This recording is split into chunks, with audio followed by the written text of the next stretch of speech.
Hello. Um, Hi. So today I wanted to talk a little bit about my own personal and professional experience through suicide loss, healing, and what we like to call suicide prevention. And to start off, I really wanted to speak into the why. This is a question that most of us are tormented with, and one that is just a ruminating question for a long time. Why? Why did they go? What happened? Why did they take their life? Many of us weren't left with notes or anything like that, or a letter, or any reasoning apart from us to kind of really do some self-introspection and inquiry, and really to look at that bigger picture as to why. So my personal experience with this, and what I will say as well, is take everything that you feels true to you and leave the rest, because obviously when it comes to someone taking their life and going to that point of crisis, it's a whole bunch of unique experiences through that person's life, different upbringings, and what part they play in society and institutions that they were involved with, and so on. So different medications, like there's just so many unique ways in which somebody gets to that point, obviously. Going back, like obviously, it's nearly 4 years ago that my brother passed away. And one of the questions that really kept popping up around that time was like, I didn't realize Jack had depression. Did Jack have depression? Oh, I didn't realize his anxiety was so bad. Or, he must have been really, really sick for him to take his life, and things like that. And I was kind of really quite numb at the time, so I wasn't really sure how I could process it. But yeah, I thought, like, Christ, depression must be awful, I mean, we've grown up in the same house, had the same upbringing, same parents, we've lived like much of the same life until we kind of parted ways through school and things like that. But what he experienced in his life with depression, I mean, I had no idea that it could, be that bad, that you would get to that point where you didn't want to be here anymore. My dad, on the other hand, when people would ask him and just sort of like, bring about depression and things like that, my dad would be like, I really don't know how I can answer that in Jack's 28 years of life, that I'm able to just sum it all up into a diagnosis and say that Jack passed by depression. And so through my work now, over the past couple of years, and then through doing my own healing and everything, it's really stood out to me that no, depression actually, of course, is a symptom of an underlying issue or issues. So an accumulative amount of stress or experiences that have caused an overwhelm of emotions and overwhelmed the nervous system, and it hasn't been sequenced or moved through the body. And so most doctors, healers, and people in their, many doctors, sorry, not most, I wish it was most, and holistic people that work in this space are convinced that it's our traumas, our trapped emotions, our anxiety, and our life experiences that we hold on to within our nervous systems that are the source of everything that ails us. And so I like to look at this in like a broad spectrum, because, as humans, we all share the same emotional landscape. We're each able to feel each and any one of them at any time under the right conditions. But also I really like to look at this in terms of those who took their lives, and for those of us that are left behind heavily traumatized as well, and what this means going forward. Because the Western medical or medicine view on everything right now is to really cut to the chase, and give you that diagnosis and to give you the medication. And, it wasn't long after Jack passed away that I wanted to tear these societies down and these institutions down, and every doctor and every teacher and every bully and like every person that was involved in something that was overwhelming to my brother, that I really wanted to, see the end of those people. However, I mean, it wasn't healthy. I was heavily traumatized. I just wanted to project that pain onto so many people, and I wasn't at that space yet where I had the level of awareness or consciousness to really know what needed to be done, and then how we actually change these paradigms going forward, because these systems aren't going to change. They've been socially engineered for profit over people, and there's just so many of us that have had to fall through those cracks, watch some of our loved ones die, pass over, and individually have had to pick up the pieces of a systematic crisis. So as we all know, especially right now, there are many of us that are severely traumatized. Obviously, when there's so many people taking their life, approximately one person every 40 seconds. So if we look at why and actually really look at that bigger picture rather than externalizing it as if it's just depression, that's this like mysterious new mental health issue that's just hijacked someone's mind with no backstory, then we're always going to be a victim of this, the way that these, the social engineering and the society and everything has been built through healthcare, schooling, education, media, social media, entertainment, pornography. Like there's so much that we're exposed to that we're incrementally getting a little bit traumatized by, bit by bit by bit by bit, disempowering, losing our power, disconnected from ourselves, and we are living in extremely toxic times. And if the systems that were built were so good, then why is someone taking their life every 40 seconds? It doesn't add up and it doesn't make any sense. And so a lot of us can be left here scratching our heads and can be often wondering, like, why has this happened? What on earth happened? And for some of us, it's a lot clearer than others. I mean, with my brother, yeah, he was diagnosed with depression and he was medicated for that. But then later going down the path of like understanding that depression and anxiety are symptoms of an underlying cause, and there's a root cause of energy there, then I'm looking at all of the events and emotional things that he went through as a child until he was an adult that added up to the point where he was so overwhelmed that going to a point of crisis for him was more normal for him than it was for me, because I didn't have the same accumulative stress as what he did through his body, as well as opiate-based medications and psychotropics and sleeping tablets and so on and so forth. So again, we're all at different levels of awareness, of consciousness, experiencing different things, and so I just really ask that please take what belongs to you and just leave the rest, because a lot of what I am speaking to is my own personal experience, and everything that I've studied from then that I have then digested into a professional scope is because I have felt deeply into that. And so the two of them, between my own experience and knowledge and wisdom, has matched everything that I have been interested in, that everything that I have studied. So let's just start with so these trapped emotions. So first of all, we can have any one of us at any age. I've worked with many people outside of the grief space that have experienced depression, chronic disease or disease, and nervous breakdowns, and chronic digestive issues and things like that. And so when we've done this work, this somatic work and somatic therapies, for most part of it, we have gone all the way back into their child self. And some of these have been men that have been in their mid-30s up to their late 60s.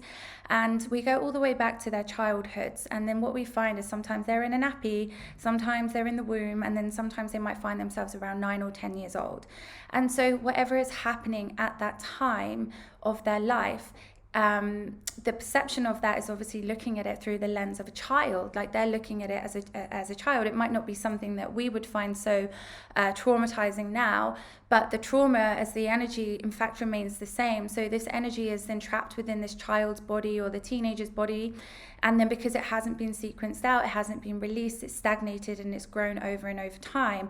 And then as they get older, this kind of energy then has manifested itself into digestive issues, into a nervous breakdown, chronic anxiety, depression, and so on. And so what happens, okay, so we've got our two minds. We have our conscious mind. You can think of our minds as like an iceberg, and you think of the tip of the iceberg, which is 5%. This is our action mind. This is our mind of choice. This is 5% of who and what we are, our conscious mind. And then underneath the water there, we have what's like a submarine, and we've got the rest of it, which is 95% of who and what we are. It's like a holographic archive that remembers absolutely everything that's ever happened to us in our life. Every second, every trauma, every event. It knows who was there, what was there, why it happened. It knows how to heal it. It knows where it's trapped. And so our subconscious mind is like 1,000 times more powerful than our conscious mind, and it defines everything about us. And so when we're thinking of this this holographic archive, this computer of these files, and it's got loads of beliefs in there and traumas and experiences, and then this is just stewing beneath the surface. We might not know it's there until it rears its head, and when it rears its head, that's when we can start to notice we have certain patterns, we have certain emotions, we keep having the same experience with different people, different names, different masks, and these emotions are also trapped in there as well. Usually when we have this kind of like wake up call, we do this inner work through any kind of age. Typically, I would say most people are kind of like late 20s, early 30s, but it can be any age where we start doing that inner work. It's like, who am I? Why am I here? What's my purpose? Why do I keep getting the same relationship, fallouts, friends, circumstances, and people? I keep attracting them, so on and so forth. So a lot of the time then, and especially more so now, we start to go inwards and we start to find out what's going on in our inner landscape. Some of us don't get that opportunity because sometimes, obviously, now there's people that are taking their life more and more because of the conditions, I would say more so now, what we're in. I mean, but my brother passed 4 years ago, and to be honest with you, I haven't really seen much change apart from things actually get worse. And so what's happening here under the subconscious mind is that this is where the core of our stress, of our emotions and our pain, this is where the patterns sit, and then this is where like physical manifestations will start to stem from these emotional manifestations, and everything has started as an experience from the outside of us that's come closer and closer and closer, and then it starts to get buried deep within our subconscious mind. So we've all been conditioned. I can also put my hand up and say yes, that from a very young age, that it's great when we express our happy emotions, our joy. It's really good when we're laughing and we're in our happy space, but we haven't really been given that space to express ourselves and to feel our feelings when they have been not so happy. And we haven't been very well versed in sitting with our feelings and our emotions and expressing them. So even if we have like the most soul supportive families, we can still be out there in the world when we're at school and relationships and work and things like that, where we are experiencing things that are kind of traumatic or emotional. And so really we've been conditioned from a really young age to not express the negative or the painful emotions. And so these get stuck. And then they later, they grow over time, and then they can make us sick.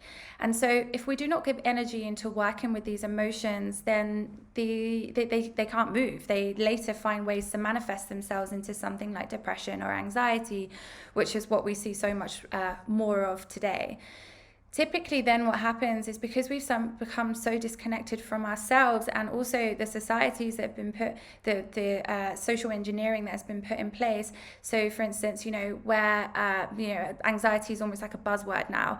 And so for us to go and heal that, it seems so normal. I mean, I was with 7 out of 8 people the other day that were all on antidepressants, and it's just like, oh yeah, it's normal. And it's like, it's just not normal. And so then we go off to the doctors, and then I don't know, the last time I was at the doctors, I had about a 6-minute turnaround a few years ago when I said my brother's passed away, and within about 5 to 6 minutes I was given a prescription for antidepressants and was told that I had depression and that I had anxiety, when actually what I was dealing with was trauma, a severe trauma and grief, and I did not know how to process this through my body, so now I'm popping pills. But that was probably the 5th time that I've ever been prescribed antidepressants. One time I went to a doctor and said I was homesick, and then I got antidepressants. Another time I broke up with my boyfriend and I had antidepressants. I'm not knocking the antidepressants at all, because I know that they really can be our lifeline for a period of time to really give us that space to be able to start making lifestyle changes, getting some sun, some good food, making good conscious decisions and choices, so that we can actually start to pick our vibration up, so that we can become more dependent on like the physics of nature, rather than having to rely externally on this pill all the time. But for some of us, we don't do that. We don't make those choices in the interim, and we just stay with the medication. And that's where it can kind of become quite dangerous, is because, you know, over time, and this is what I witnessed with my brother, is that you are a slave to the medication, but you're also a slave to going to the cracks in the healthcare system. You know, there's a lot of medical negligence, there's a lot of over medicating, and for him in particular, going through psychosis when he came off of that medication. And I look at that now and I just think, yeah, we grew up in the same house. We had many of the same experiences. So what happened to him that didn't happen to me? Why did I not feel like I wanted to take my life? What exactly happened to him? And so, you know, my why, I've really looked at that broader spectrum between school, bullying, teachers, being segregated. You're stupid, you're clever, you're in this grade, you're in that grade, you're, you know, and then their brain's not even developed. So now he's going to the doctor because he's got anxiety, because he can't play football, or because he's not good at football, because he's actually more creative.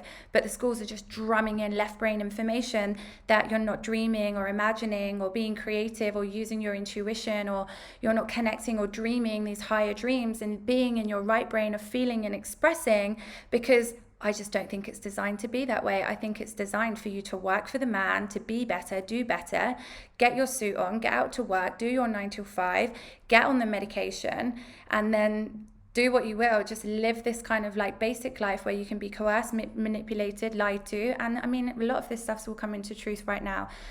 So we know that we're experiencing tension and holding on to trauma within our bodies, because emotionally, when this gets trapped, we can start to feel tension and hardness and a bad back and things like that. So we can really start to feel muscular tension, armoring, how our posture changes, how our body language changes, you know, like we're not really very open and receptive and available and like communicating, and we're not sending out those non-verbal cues of love and joy and energy. So we really are kind of stuck in this like dark frequency or this low frequency, because these energies, these emotions and this energy, you know, if we're holding on to it and it's in the shadows and we're not comfortable with looking at it, or we're too scared to be vulnerable, or we don't understand how to look at it, then yeah, we can imagine that this energy that's stuck within the body is a low frequency energy, which is really kind of not really the energy we want to be in. It's not how we came here to be. You know, we came here to be present, and we came here, we like connection, we like love, we like people, we want to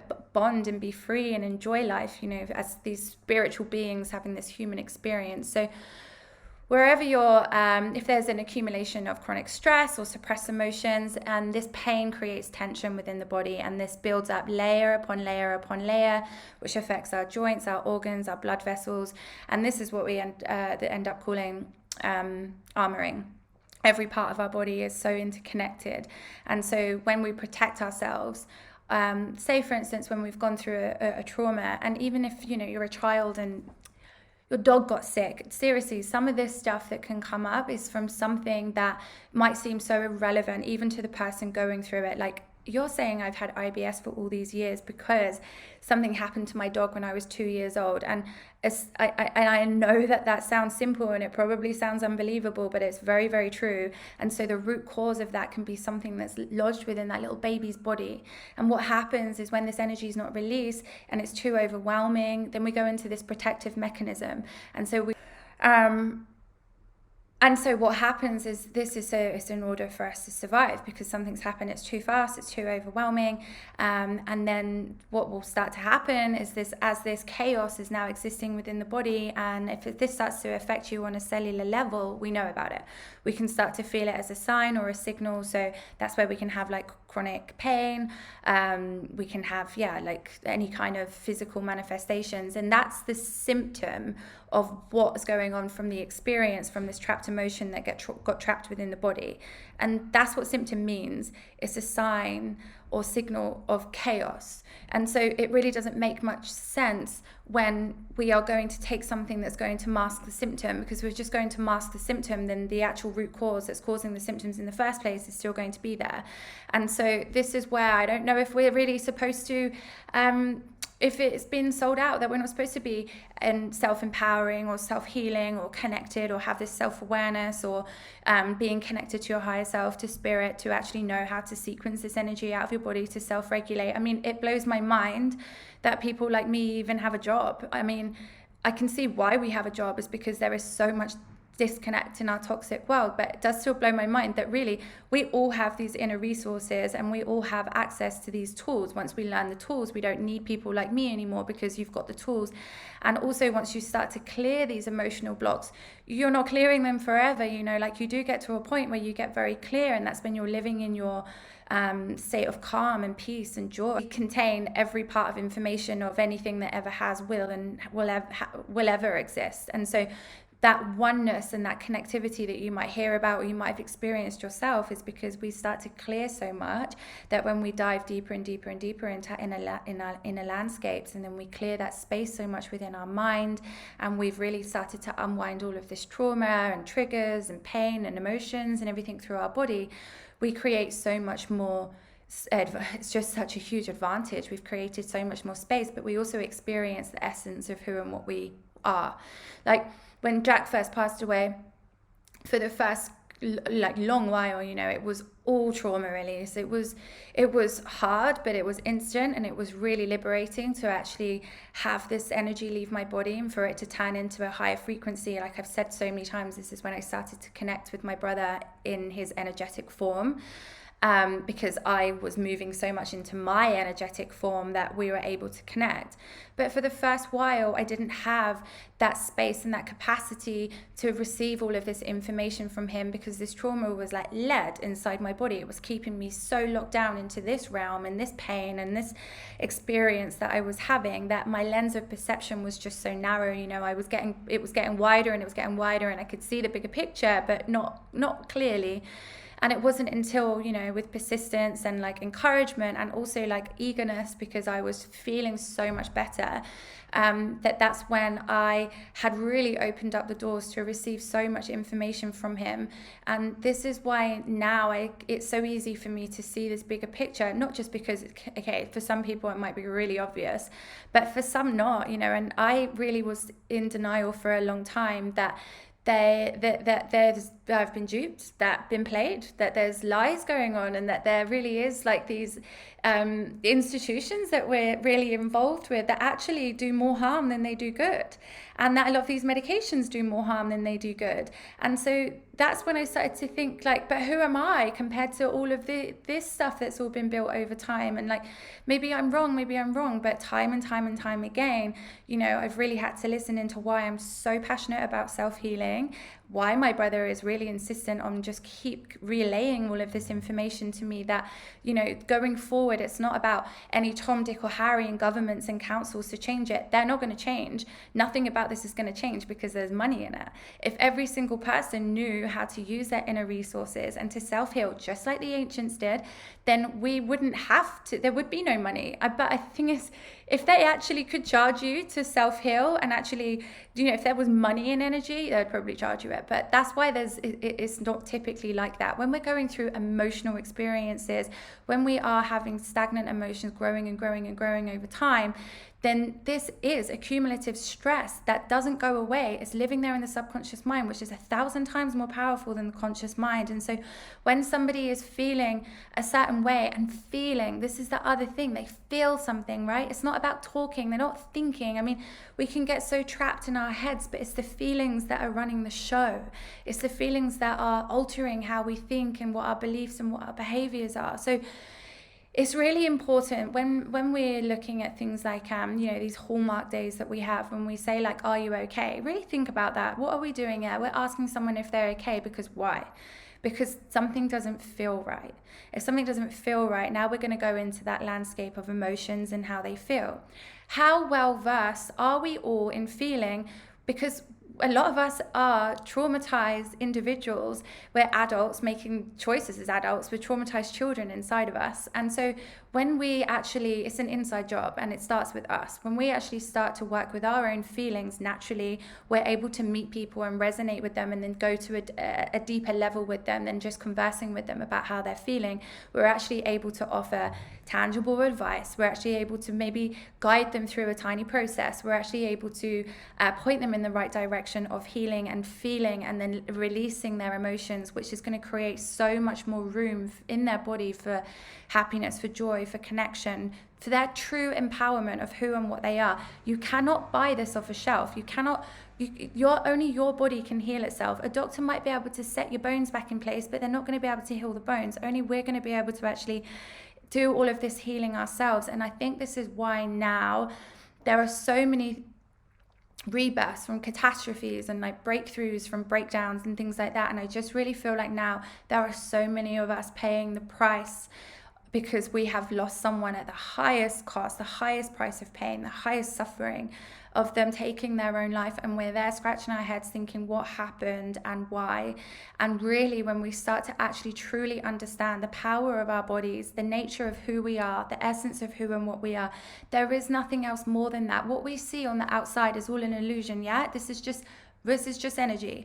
Everything that's actually real and really exists is what lives inside of us. And this is the last place that so many people go. If I had my brother here with me right now, this is the kind of work we would be doing week in, week out, until he started to feel and vibrate on that higher frequency, on that higher energy. And he started to feel incredible and started to feel more like himself, like he had his aliveness, his vitality, and that he wanted to live.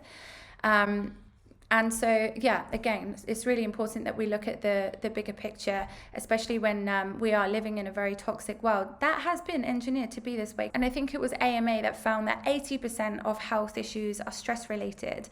And that it's a fact that these chemicals of stress, they dysregulate and they downregulate the genes that create disease, which means that this can include the diagnosis, of anxiety, of depression, which is so commonly passed around these days. And so as our emotions build up, we tend to push them away. We've been taught to push them away. We've been taught that if things don't feel good, don't feel them, don't sit with them. And then we become like these pressure cookers.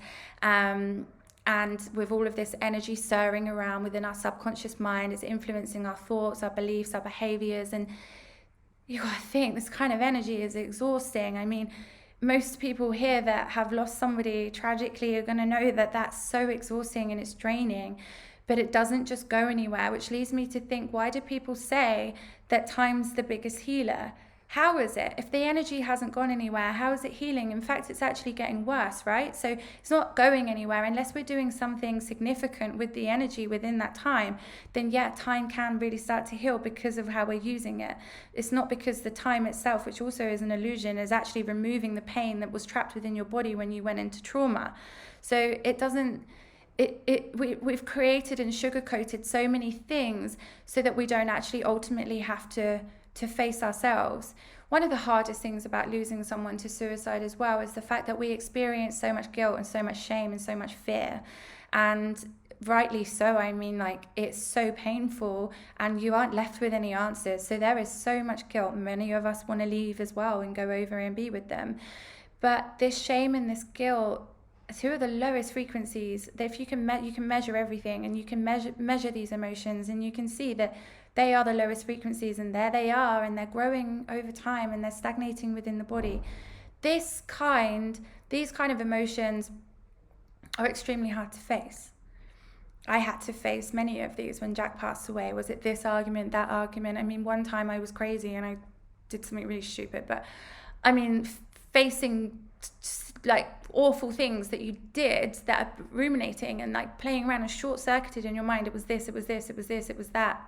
Going into like victimhood, into blame, into self-suffering, and repeating and re-traumatizing myself all the time, and actually having to turn towards that and to face it. I'm no longer experiencing and hiding away in that shame and that guilt and that fear. Someone could come along now and say like, you're this, you're that, you did this, you did that, and I'd be like, and I know what I've said, I know what I've done. The hardest thing is I had to truly forgive myself, and then I had to make my own mind up about what the truth was. Is guilt lying to me? Is it telling the truth? How much of this energy am I really going to hold on to? How long are you going to hold on to this energy for? Because probably as long as you're going to hand it over to a child to handle it. You don't want anyone to hurt, but sometimes when it's our pain is so hard to face that we do deny. And this has also come from conditioning over a long period of time. We think of how much trauma has overwhelmed our system straight away. I mean, maybe many of us didn't even have to go to doctors for very many times in our lives, or therapists and things like that. I didn't. So when Jack passed away, it was like, I need all of them. I need every therapist, every grief counselor, every pill on the shelf. Like, I need so much help and I don't know where to start. But straight away, it's like subliminal messaging, and it's like, go down this path, go down that path, go down the conventional path. Here you go, scurry along, just like you go to school, just like you do this, just like you do that. And anyway, so yeah, I kind of went down that path. But many spiritual teachers will tell you that the reason, Eckhart Tolle, he was homeless and he was really bummed out and having the worst life. And then he had a huge spiritual awakening that just boosted his consciousness and level of awareness and consciousness instantaneously. And kind of that's how fast it can be. Energy is instant. Similar thing happened when my brother passed away. It was instant. So straight away, when I was going down this conventional path, it didn't align because my soul had already gone up into levels of awareness, of remembrance. I knew on the deepest levels, my soul knew, my cells knew everything beyond this humanized Becky, the part and the role that I play in this world. Knew that there was something else, that we come from somewhere else, that we are spiritual beings having a human experience. And whether you're spiritually inclined or not, we are multidimensional beings, and when we experience our interdimensional self, we have this spiritual landscape of who and what we are. When we experience the essence of who and what we are, nothing else seems like such a big deal anymore. Really, it doesn't, because we're more kind. We enjoy being more fearless. We're not scared of fear. We don't hide from fear. We know that this is a temporary experience. We're just passing through from one door out of the other. We can't be lied to, coerced, manipulated. It's really easy for you to stand strong and in your power because you're decent. You just know you've turned yourself upside down, inside out. You've done your healing work, and you truly understand how you've got from A to B, including intergenerational trauma. We're carrying around the trauma from our ancestors. So you think about, like with my grandparents, I never saw them meditating or releasing energy or doing breath work or anything like that. I saw arguing, and there was violence, there was shouting, there's oppression, there's like, women don't work, women stay at home, they cook, blah, blah, blah. And then they come from times with a lot of adversity, a lot of pain. There's World War II going on. Like, there's so much horror and terror going on for them, and then moving around countries and being immigrants. And I just think that then obviously them going on and having children, then what their role models are. And so we really are this generation now where so many of us are almost parenting our parents. But there's so many of us that are really becoming those chain breakers, because the frequency of this planet is rising. We are moving into that age of Aquarius. This is that era of change. And so many of us are doing this healing work, but so many of us are staying in fear. And sometimes on a soul level, on like a bigger scale level as well, I'm always thinking, well, why are there so many suicide rates now? How much trauma have we been carrying around in our bodies that hasn't offered us the resilience within the generation, the societies that have been put in place for us? And so now we're really being called to do a lot of this trauma work and use our inner resources. And this is it. Once you have this, you resonate, you're vibrating at a different frequency. Your nonverbal cues of energy are going out to other people, like signals of love, of accessibility, of availability, of beauty, of joy. And so you don't actually have to do anything in terms of, I'm bringing suicide rates down, I'm going to go out there and I'm protesting and I'm going down the local government office and I'm changing this and I'm changing that. Yeah, granted, a lot needs to be changed. But I would really, really, really encourage you or invite you or suggest that most of that changing actually really happens within us. If you really look back at even your own family trauma, maybe that you carry around of things that happened to them in their lives, and then going forward, like if you have your own kids, or maybe you do already have your own kids. And this is why working with suicide loss survivors to me is so important, because we're some of the most traumatized people out there. And, you know, for us to play a part back in society with this much trauma within our body is scary, especially if we've got kids around that are picking up on that trauma. Or, for instance, you know, all of this trauma that lived within my body, you know, growing a baby in my womb, and then sending through those trauma signals and that energy down to that baby who's growing. You know, I'm not really giving them the best start in life, because that's very much going to live within their cells, and they're going to be carrying that around. And the last thing that I want is for a baby of mine to come into this world and have to clear and pick up the pieces after me, you know. I don't know if I've lost my way or if I've kind of covered what it was that I wanted to cover. But I think the gist of it really is that, you know, my why, and just to really encourage people to look at their why on a bigger scale, because there's so much that an individual has to go through and cracks they have to fall through for them to get to that point. And really, when you're looking at this big scale and what's the societal issue and problem that's left them for the individual to handle and to deal with, it's hard. You know, we need community, and we need people that are able to actually understand what it feels to what it means to heal. And that truly is like one of the most powerful things that people can do, because you naturally become so well versed in your own experience. It turns into wisdom, and wisdom's, you know, you can't buy wisdom. You know, you're not just regurgitating stuff that you've heard. You've lived it, and then naturally people, they want a piece of what you've got. They want a piece of your energy. They want to understand what it is that you did. It's really all well and good to kind of understand somatics and understand trauma and where it lives and how it survives, but if we haven't actually done that work ourselves and actually turned ourselves, you know, gracefully upside down, inside out, then, you know, it's not really, people aren't going to buy what you're selling, and they're not going to pick up what you're putting down. Our minds can make us sick, and our minds can make us very healthy as well. You have the placebo effect, and there are so many cases, like thousands of cases, where people have healed themselves through this placebo effect. And then there's people that have, you know, nocebo effect, where they've had surgeries, they've been given like 10 days to live or 10 weeks to live or whatever, and because of a tumor that was going to take them, and then they have their autopsy and there's no tumor there. So really, we do know now through neuroscience that our thoughts create our beliefs that create our realities. And so the power of belief and the power of your mind is so healing, and it truly can make you so sick, and it can make you so healthy. And when we start clearing away our shadow work, what hides in the shadows, and then all of our inner child trauma, our ancestral trauma, the narratives, the beliefs, like everything that lives within our body, we become very clear. And you know what happens when you're clear is you become an energetic powerhouse. Your rebound of manifestations is so much quicker.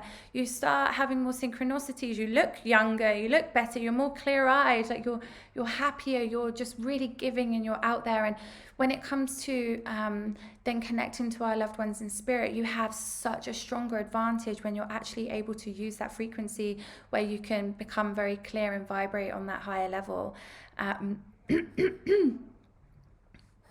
But yeah, I think the main part is, if everything was so progressive and forward thinking, and everything that's been engineered through society, if it was so good, then why is someone taking their life every 40 seconds? If medications were so good, why does it say on the side effects, on the side of the label, that suicidal ideation and death by suicide is a side effect? And then why are we willingly taking them? And then why have we been conditioned to outsource our power and externalize our power? Why is that so common? You go through something, and then all of a sudden we chase down that path to the doctor, who's going to give you 6 minutes of their time. It's insane. If you go, any healer that I've ever been to go and see, and I mean, with me, I spend a long time talking to my clients, finding out what they've been through, where that energy is stored, what organ it's held in, you know, what part of their body, what chakra is affected, how much life force energy are they moving through their body, able to move through their body. There's so much that goes into it on a mind, body, soul approach, you know, long before, and I always say to most of them as well, whatever it is that you think you know, just forget it, because it's not, until you actually start delving into the only real thing that we actually really have right now is our inner landscape, which is our consciousness and our awareness, then we really do try to start to understand who we are, the essence of who we are, and what we are. I just think that now, and I mean, I'm feeling it a little bit today, even myself, is just cultural fatigue in terms of just how much adversity is going on in the world. How many people are taking their lives. It's just, it seems to shock some less and less, because it's also, you know, you think about what that's doing to people as well. The people that are actually in it are experiencing the worst pain ever, but the people who are just hearing about it, you know, it is becoming something that's quite a common conversation. Since my brother passed away, some of the Facebook groups that I'm in have doubled or tripled in numbers of members since I've been there, and it's absolutely shocking. But no one else is going to change this. No one who's not emotionally invested is going to change it. It's probably been designed this way. It's only us that's going to be able to change it, because we're the only ones that are emotionally invested. We're the only ones who want to see all of this change. We're the only ones who truly lose sleep at night over this. And, you know, a lot of the time we can really crumble and be like, what's my purpose? What's my mission? What am I here for? Who am I? You know, we can kind of have this like existential crisis.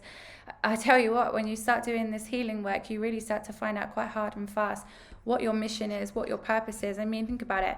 It's not like this, I mean, on a soul level, this is my dream job, but I mean, it's a very difficult job. But I found that this was more of a calling, and it was an obvious path to take. I can't see it any other way. There is no other. I just know that this is exactly where I'm meant to be, doing exactly what I'm meant to be doing. Sometimes when my friends come back from their super cool jobs, yeah, I can be like, oh, there's so much sadness and so much trauma and involved in this work. But yes. Anyways, food for thought. And again, yes, please do only take what belongs to you and then leave the rest. But most as well, sorry, I wanted to say, so much of this stuff you can access for free.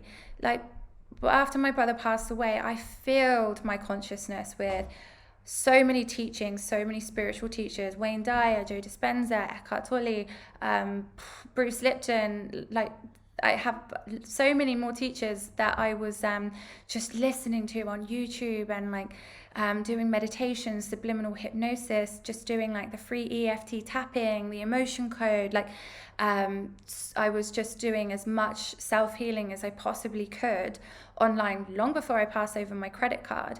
And it was only because then I was so delved into this world of healing, and I started to notice massive improvements and fundamental shifts in my body just from taking all the free stuff.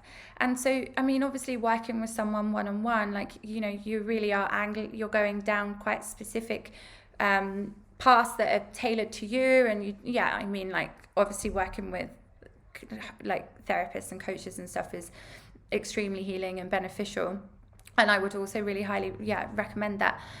But if you're not sure, honestly, there is so much stuff online that's for free to really get you going, so you can start understanding what it means to self-heal, so you can really start accessing those parts of yourself, and really tapping into that power that you have inside your body. But I would love to know your thoughts and what you think. So thank you. Goodbye.